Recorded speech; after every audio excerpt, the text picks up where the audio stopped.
Hola, soy Luis Raptor y hoy voy a hacer una reacción a todos los vídeos de Jurassic World Evolution 3. Este vídeo puede ser largo, así que si no tienes media hora que puede durar eso, pues es recomendable que te guardes este vídeo. Vamos a empezar con el más nuevo y luego con el más viejo. Ahora empezaremos con el Tropeognathus.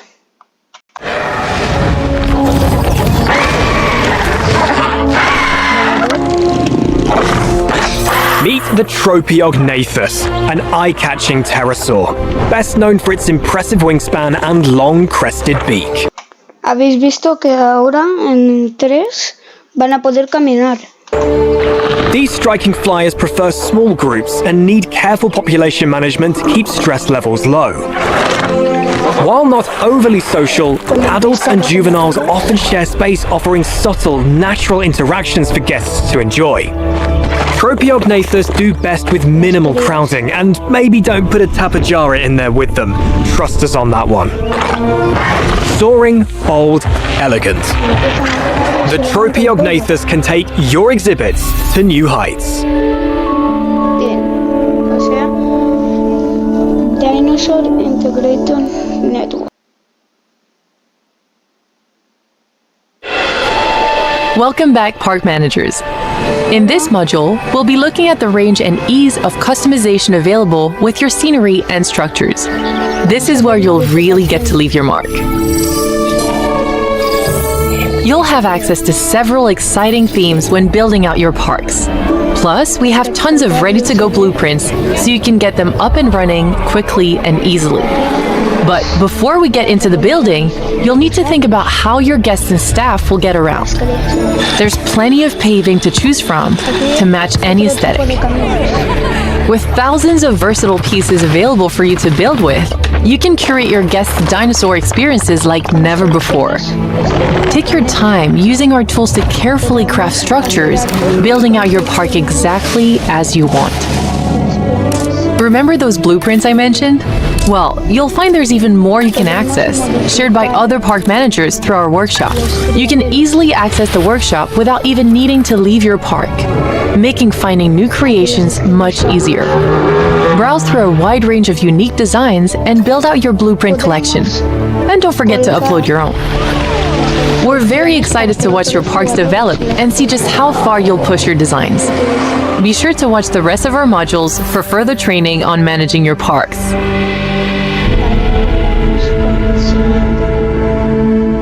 Hello park managers, and welcome to this exclusive first look at one of the new features coming to Jurassic World Evolution 3, the Cretaceous Cruise. I'm Sandy, a principal designer on the game, and in this demo I'm going to show you how to build this attraction through several enclosures, including the T-Rex. Hopefully everything goes to plan. Let's dive right in. I'm going to be building in our lovely Hawaii map. You can see we already have a lot going on here with a mix of enclosures.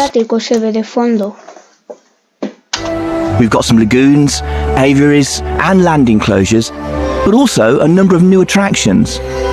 Floating in the background, you may have noticed a hot air balloon. And over here we have our new dinosaur encounter, where guests can pet your dinosaurs. These attractions are great, but what if you want something to go through an enclosure? Veterans of the game will be familiar with our gyrospheres, which will be making a return.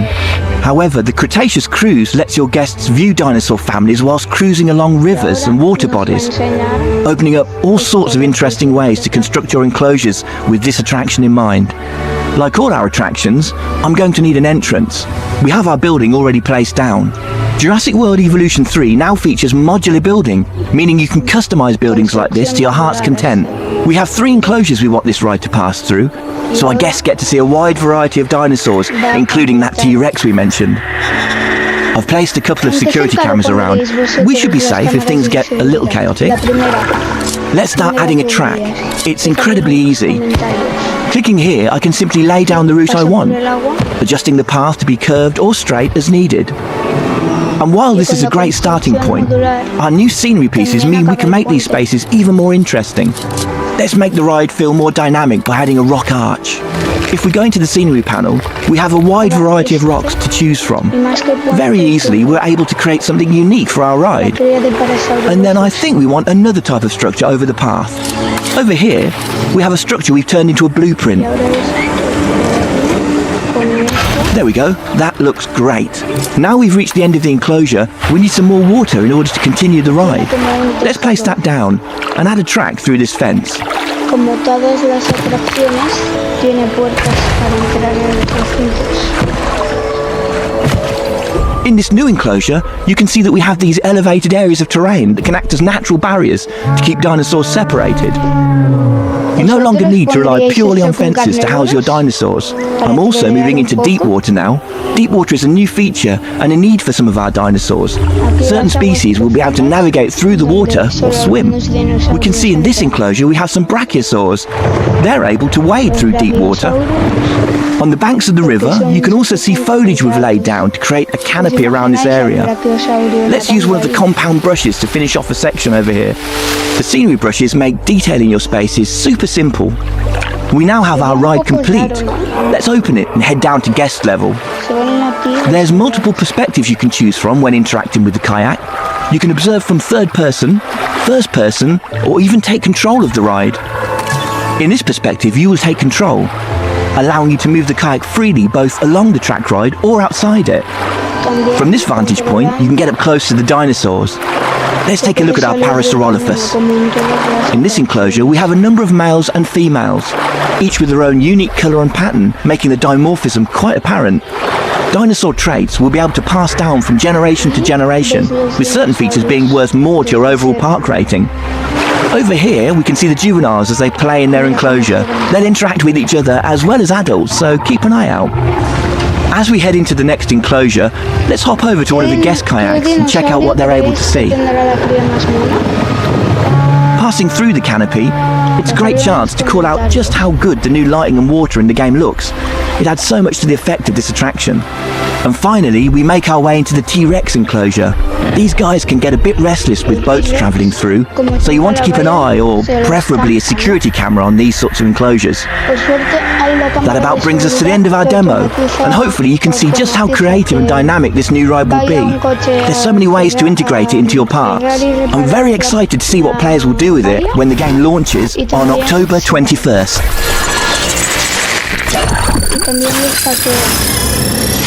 We have detected a loss of power across the park. Please bear with us as we deal with the issue. Ladies and gentlemen, as a precautionary measure and for your safety, please proceed to your nearest shelter.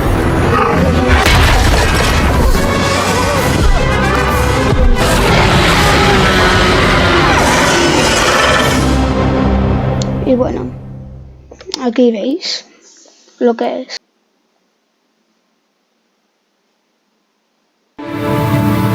Ahora vamos con el mercado.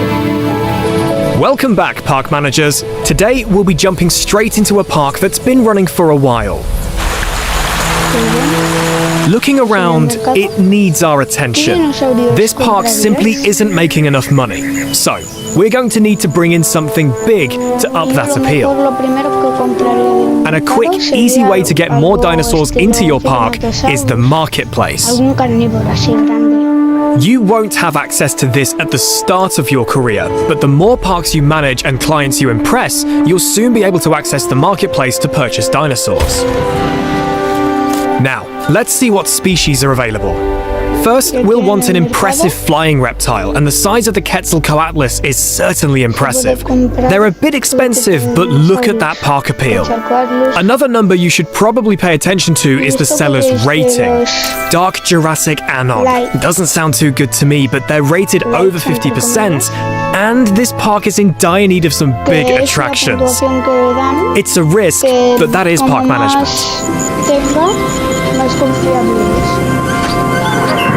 And it's paid off.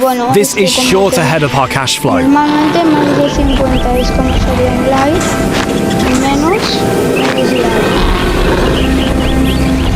Now, let's find something for our lagoon. Ah, the Mosasaurus, another crowd pleaser. And this time it's coming from a reputable source. Let's get them into our park.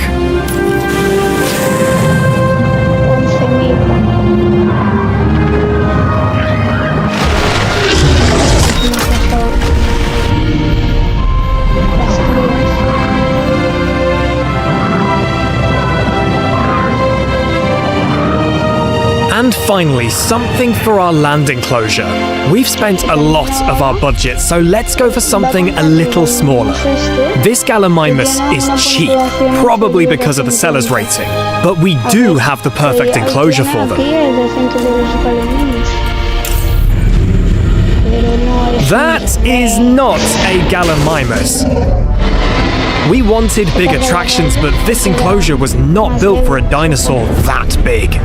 This is the risk you run when purchasing through the marketplace and trusting those less than reliable sellers. Right, we need to get this situation in hand. To get them out of our park, we'll need a response facility. Let's send our capture team over. They'll tranquilize the T-Rex so we can safely rewild them.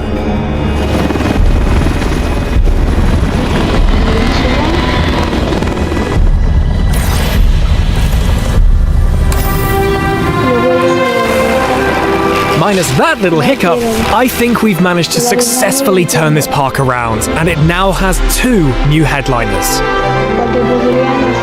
It's not long now until you'll be taking on your own parks on October 21st. Good luck, park managers. ¿Qué os ha parecido? Ahora el patagotita.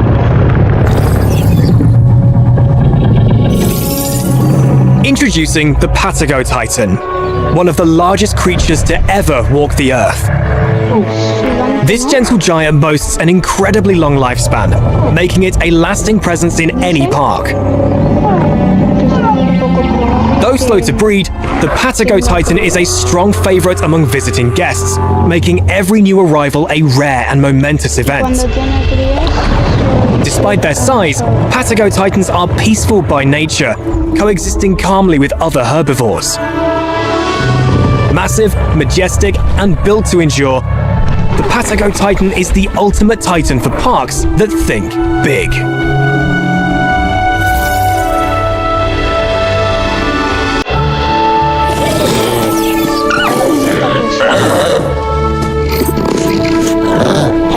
Meet the Psittacosaurus, a small but fascinating herbivore from the Cretaceous period. These dinosaurs thrive in groups, making them a low-maintenance and visually appealing addition to any park. Using their distinctive parrot-like beaks, they actively dig for roots and plants, visually engaging guests with constant activity that brings their habitat to life. With eye-catching tail frills and a laid-back attitude, Psittacosaurus slot easily into mixed enclosures. Compact, social, and full of personality, the Psittacosaurus is the ideal attraction for your next park.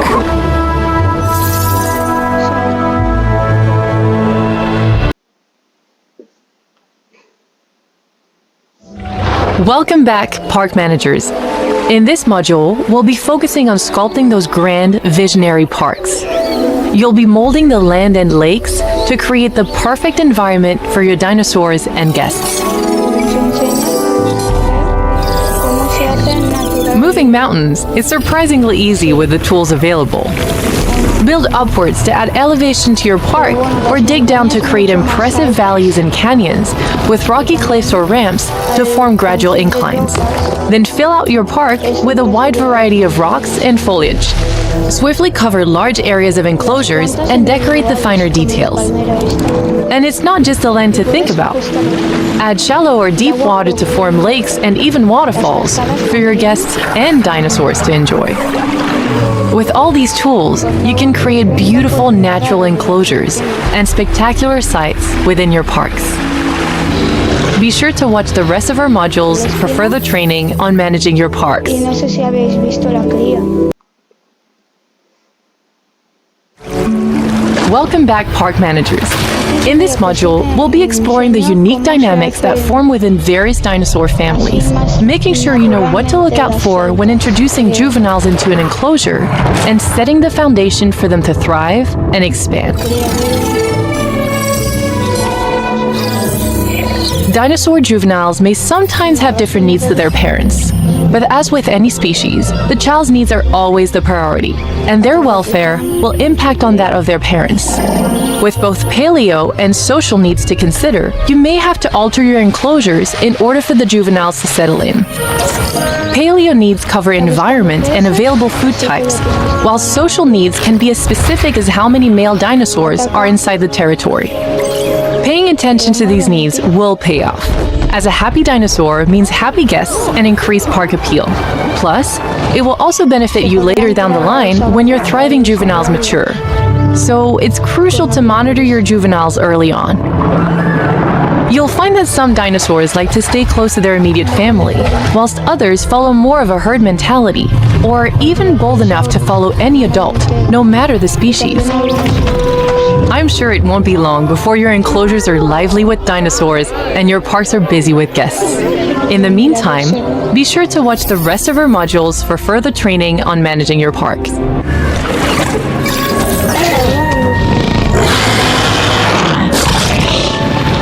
Meet the Utah Raptor, one of the largest and most formidable dromaeosaurs available for your park. This agile predator is known for its powerful legs, sickle-shaped claws, and hunting intelligence, perfect for creating high-impact exhibits.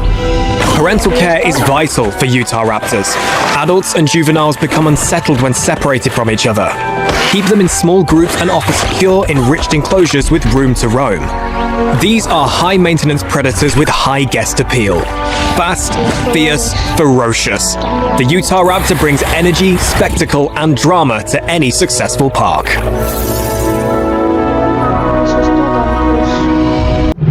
Welcome to DIN, the Dinosaur Integration Network. With access to the latest in technology, we are at the forefront of paleo curation and are now synthesizing male dinosaurs, opening up all new opportunities into breeding and family observation. This is where your training starts. At DIN, we aim to create an environment where Mother Nature can run its course, encouraging dinosaur families to thrive through natural breeding. However, that's not to say that we don't sometimes step in. We've developed various nests suitable for land, aquatic, and flying species. When placing, it's important to consider the species you'll be breeding and any necessary requirements such as keeping the nest away from guests or other dinosaurs. Now, let's check the fertility of our chosen mother. Looks like she's ready. You'll need to line up a compatible male and find an available scientist. Through breeding programs, you will watch his traits pass down generations, surfacing in the offspring's color and behavior. You might even find certain traits disappear for a few generations, only to surface again. As with life, they find a way. You should now be well prepared to start breeding your dinosaurs, and be sure to watch the rest of our modules for further training on managing your parks.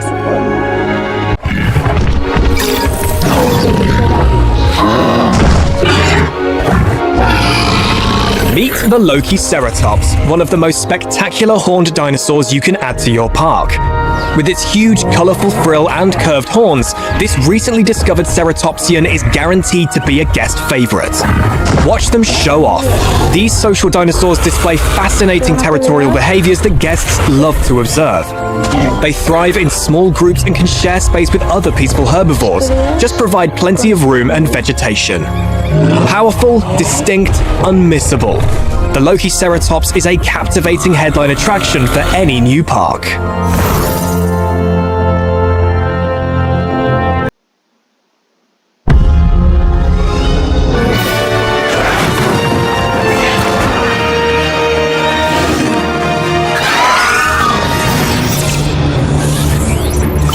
Welcome to the Dinosaur Integration Network, or DIN for short. Our organization brings groundbreaking, sustainable breeding programs to a global clientele of demanding site owners. We are taking paleo curation into exciting new territory. Where previous pioneers exclusively synthesized female dinosaurs, we are also creating males. These animals aren't assets to us, but the beginning of a new evolution. And do keep an eye on the young dinosaurs. They can inherit more than just appearances. Every site must be a perfect balance of security and spectacle. Protecting our guests is crucial, but so is inspiring the next generation. Esto es como que Está hecho creo que con construcción modular esto, pero ya está guardado del propio Jurassic World Evolution y lo tendremos disponible.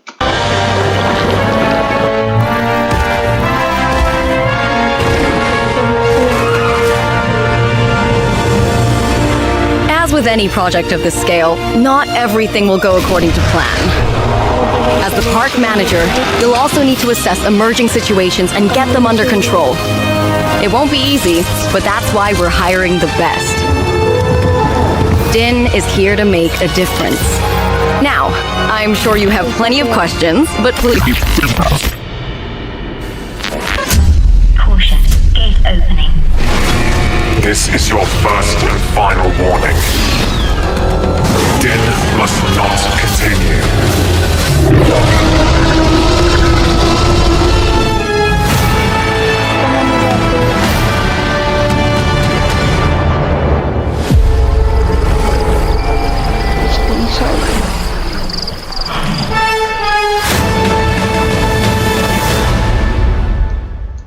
Y aquí todo lo de We altered the course of nature, unleashed genetic power across continents. Now it is up to us to nurture what we have set free, to find hope within this chaos.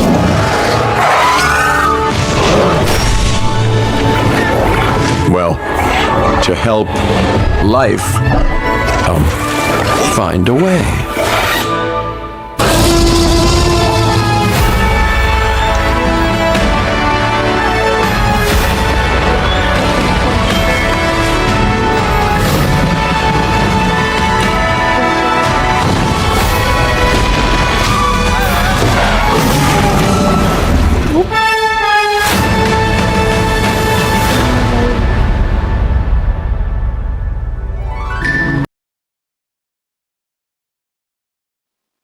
Bueno, ahora vamos a mirar la base de datos, que para esto tenéis que buscar Jurassic World Evolution 3 o JWE3 y hay un lugar que dice contigo la vida se abre conmigo. O sea, y de ahí en dinosaurios más información y ya podéis verlo. El Allosaurus, aquí con la cría, está por aquí. Y también es del Jurásico superior, mide 3,80, come cabras y carne y familia Allosauridae, de longitud, de largo 12,1 metros, que es mucho, nidada de huevos de 1 a 3, género es Allosaurus, ya se sabe, y pesa 2,3 toneladas, o sea, 2.300 kilos. El Ankylosaurus híbrido no tiene crías, obviamente. Es de la época Holoceno, que son todos los híbridos. De altura mide 5,9 metros, casi 6 metros. Tamaño de nidada de huevos de 1 a 2, pero eso es de cuando los creas en el criadero. Híbrido de longitud 28 metros, largo, es un híbrido. Y come a paleobotánica de altura. El Ankylosaurus. Bueno, aquí se ve. Es del Cretácico superior. Mide 3,6 metros de alto. Come paleobotánico del suelo. Es Ankylosauridae. de largo mide 9,6 metros, tamaño de nidada de 1 a 2 y género Ankylosaurus y 8 toneladas. El Atrociraptor es del Cretácico superior, mide 2 metros de altura, come carnívoros y cebos vivos, o sea, lo mismo que el Allosaurus, es carnívoro y come presas. Y es Dromaeosauridae, que nombre más largo y raro. 3,9 metros de largo. Tamaño de nidada de huevos 3 a 4. Atrociraptor pesa 226 kilos. El Atemborosaurus, que está en deluxe, mirad, es del Jurásico inferior, de altura mide 90 centímetros, que ya es bastante para ser un nadador. Come bancos de peces, es Pliosauridae, de largo mide 6,4 metros, de tamaño de nidada de huevos de 3 a 5, Atemborosaurus y 1,1 toneladas.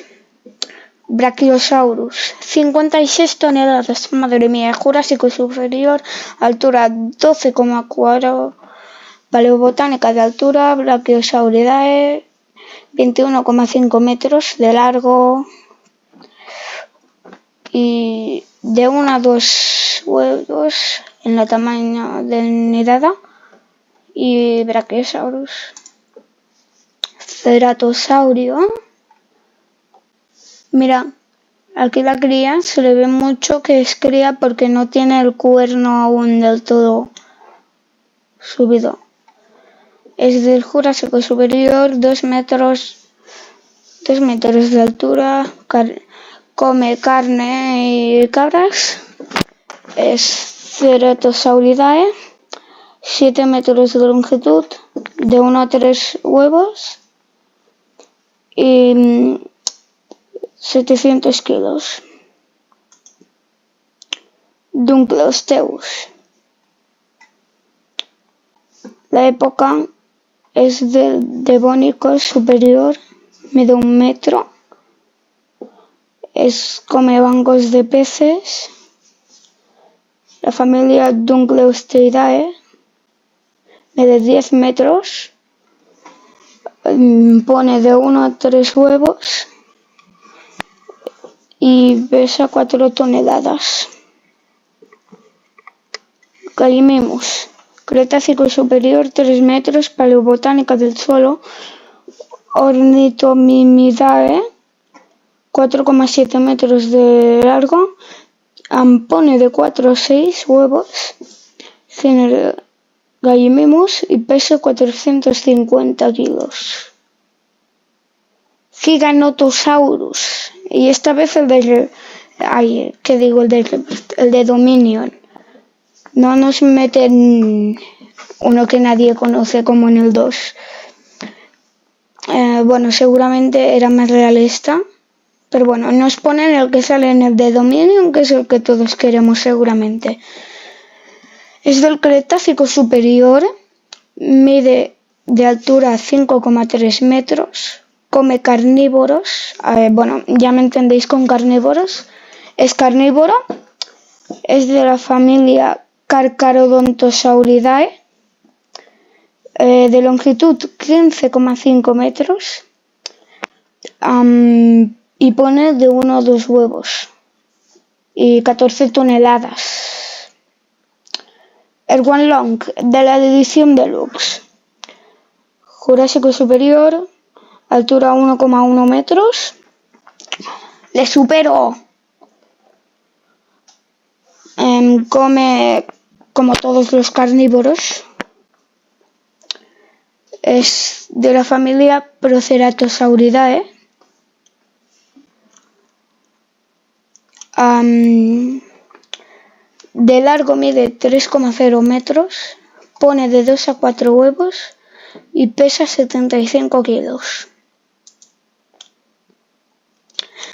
El homalocefale es del Cretácico superior, 0,9 metros de altura, come paleobotánica del suelo, es de la familia Pachycephalosauridae, de longitud 2,3 metros y pone de 4 a 6 huevos y 43 kilos. ¡Uy!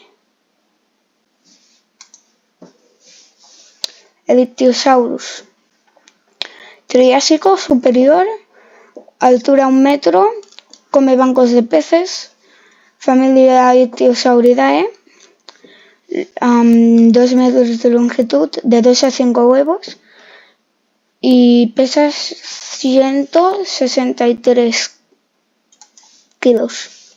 Iguanodon es del Cretácico inferior, mide 2 metros de altura, come paleobotánica del suelo, es de la familia Iguanodontidae, mide 8 metros y pone de 1 a 4 metros.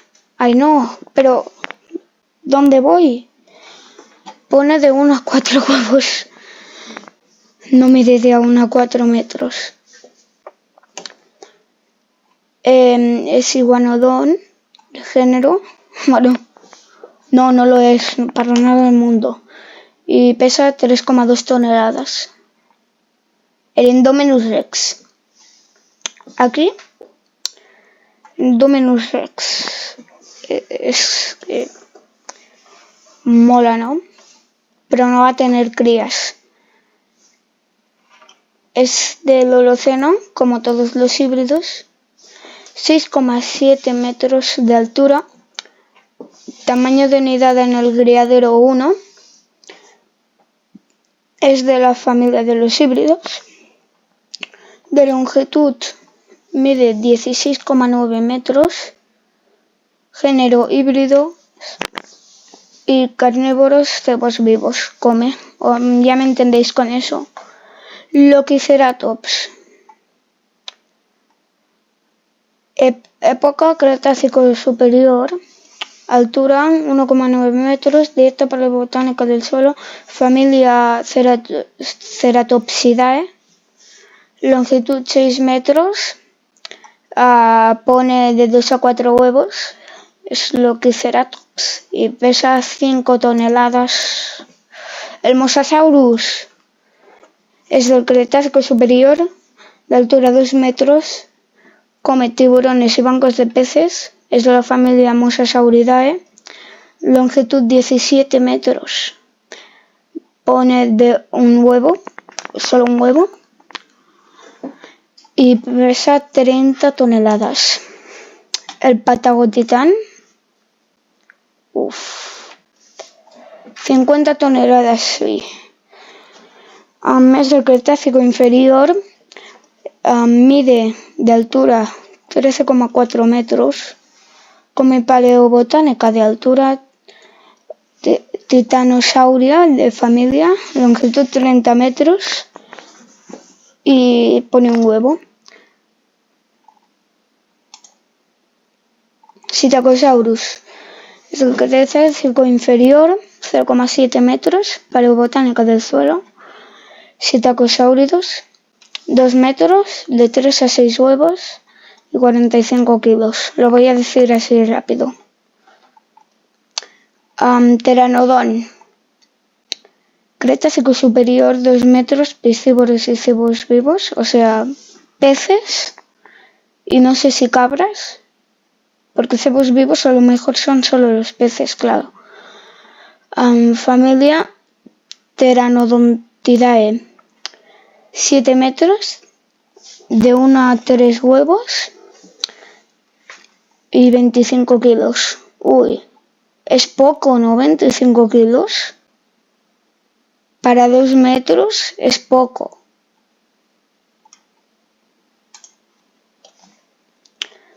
Quetzalcoatlus 250 kilos. Normal. Es del Cretácico superior, 5,5 metros. Es piscívoro. Familia Azdarchidae, 15 metros de longitud. Pone un huevo. Y bueno, siguiente. Sauropelta. Es del Cretácico inferior, 2,1 metros de altura, paleobotánica del suelo, Nodosauridae, 8 metros de longitud, de 1 a 3 metros y 1,5 toneladas. El espinosaurio es del Cretácico superior, 6,4 metros de altura, es carnívoro, piscívoro y también cebos vivos, cabras y también peces. Es de la familia Spinosauridae, mide 15 metros de longitud, pone un huevo y 4 toneladas. El estegosaurio, Jurásico superior, 5 metros de altura, claro, paleobotánica del suelo, Stegosauridae, longitud 10,1 metros, de 2 a 3 huevos y 3,5 toneladas. El Triceratops,